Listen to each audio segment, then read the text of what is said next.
Hi there and welcome back to the channel. Thank you for joining me. Well, today we have something completely different.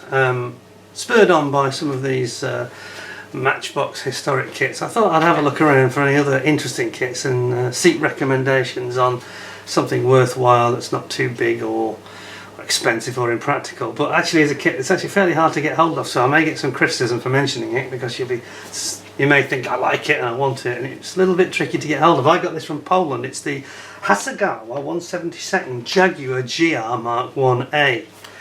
Now the reason I've gone for this is because I complained bitterly of a few months ago, my video about the good, the bad and the ugly of model kits and the ones I'd struggled with. And one of the worst I felt, not one of the worst, but one of the ones that was a bit disappointing was the 48 scale Jaguar, which is an old Revel stroke Hella boxing from their moulds, and it wasn't not a nice kit at all. And I asked the question and somebody told me that they thought one of the nicest Jaguars was actually this one.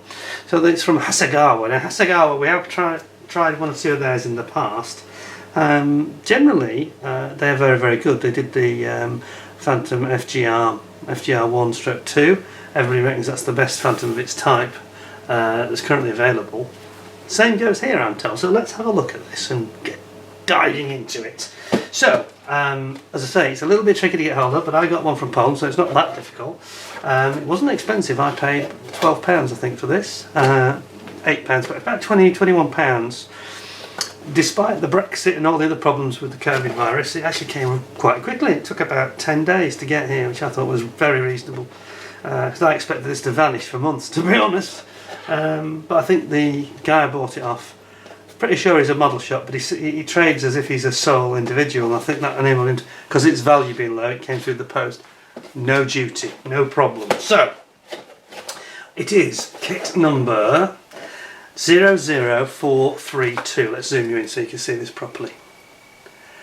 00432, and it comes with this rather nice artwork of a Jag with its shark mouth. It just drops some bombs. I presume it's in training or some sort of a practice range, because obviously it's not the Middle East, otherwise it'd be a different scheme to that. I've got a lot of blur. There's a quite nice photo on the side where you get to see what the kit looks like. Here, whoops, get the light right for you. That's better. Looks quite nice, doesn't it? Let's have a look inside the box then. Now, 72nd scale, so it's not going to be massive, obviously. Pop that over there. Just one bag, but it's a resealable bag, it seems to be in. Okay. And then there's clear parts, Decals, instructions. So I'm not particularly familiar with Hasegawa's kits. I've only built one before. I haven't built the Phantom yet, and that's a Revelry boxing, so that's different anyway. But let's have a look at their Decals for starters. They look rather dinky, don't they? So we've got shark's mouth here, quite a nice one. We've got it looks like Japanese markings, is that, or is that the French? Is that for the French? Must be for the French roundel. Just done it in a very curious way. Yeah, you add these to make it French Air Force. Nice Jaguar International motif here. That is very cool, I think. Yeah, we like that. And it's got the British and French sort of flags on it. And then we've got low-vis markings. You've got a decal there for the nose, for the anti-reflection strip in front of the cockpit, and then there's a few stencils, not too many at all, and some instrumentation decals as well.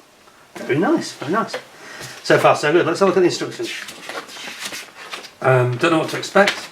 So, not much to tell you really here. It's not a very detailed blurb, I'd say. Black and white. Not much to it.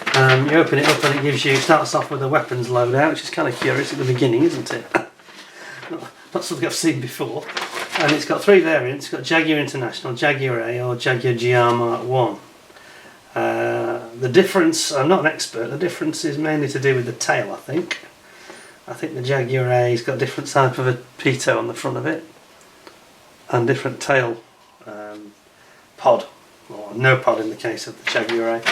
Anyway, let's have a look at the actual build. So you actually start by, it's a decal for the switch gear on either side of the seat. I mean, for 72nd looks reasonable, the seat looks reasonable. You've got a pilot. You're building that into a separate nose piece, You've also got the option of some ladders, different types of ladders, which is quite cool, at the 72nd. Another nose piece for the actual tip of the nose, and then the pitot head. Hope this is all going to be seamless. People do say it's quite a good kit there, so we shall see. Then we've got building up the underside of the actual fuselage with your engine jet pipes going in and your intakes. Then we have Jaguar International's got different aerials on the top behind the cockpit. Can you see that? Then you're building up your wheels underside with your gear doors, air brakes, and then we're coming in with a choice of open or closed cockpit here. And finally you've got choice of weapons. You've got cluster bombs, you've got matter rocket pods, and a couple of sidewinders. In the case of the Jag International, you've got sidewinders on the top of the wing. And on the other side, I'll have to zoom you out for this, other side we have got all your colour callouts, which looks fairly clear, to be honest. Just telling you to make sure you do the pitot heads differently depending on which version you're going to build. Not a lot of detail, not a lot of sort of support blur with it, if I'm honest, but it looks alright, looks okay. What have we got here?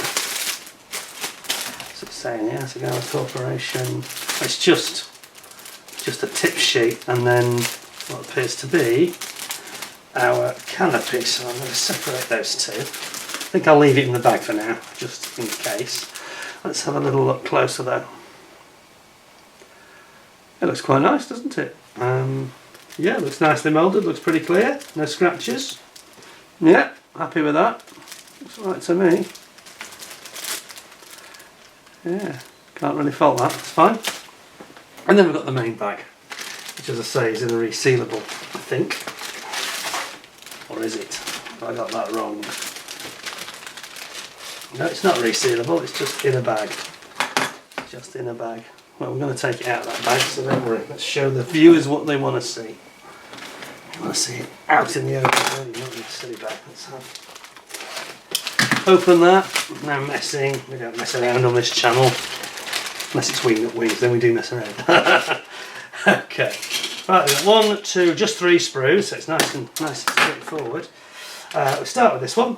Let's zoom you in. He says. We can get it to work. Right. Now then. So this is the main fuselage, and I've got to say it's rather nice. That's nicely done. It's quite crisp. Doesn't look, you know, too deep. The pan lines look about scale like, I'd say. This is why people obviously recommended it. Then we've got our tail here, and of course there is a variant. It's a two-sided tail. That's the international tail. Sorry, Jaguar A tail. We've got our wheels here. See if you can bring it a bit more. There we go. Some nice wheels. Good detail on them. And then the engine jet pipes. Those are excellent for 1/72. Think back to my review on the Jaguar from Matchbox, which is a nice kit, but this is totally on a different level. Look at the detail of the two outer and inner shrouding on the pipes. That's really, really good here. Much, much better. Then we've got our pylons for the weapons, which again, plenty of detail engraved into them. Panel lines within the pylons. Very nice indeed. This is the underside between the engines, underneath the engines, between the two pipes. The other thing that I would criticise is that it's a bit flashy on the pilot. I don't know what it is. This is like that Airfix Provost that I reviewed recently, which was covered in flash on the pilots only. And this is the same. It's like they don't care. They don't care about the pilot. You may not use it, we don't care. You can be like a furry bear covered in flash, we don't care. Anyway, down here we've got your cluster bombs, which look really nice. They've got the little spinning propellers on the front, which looks really cool.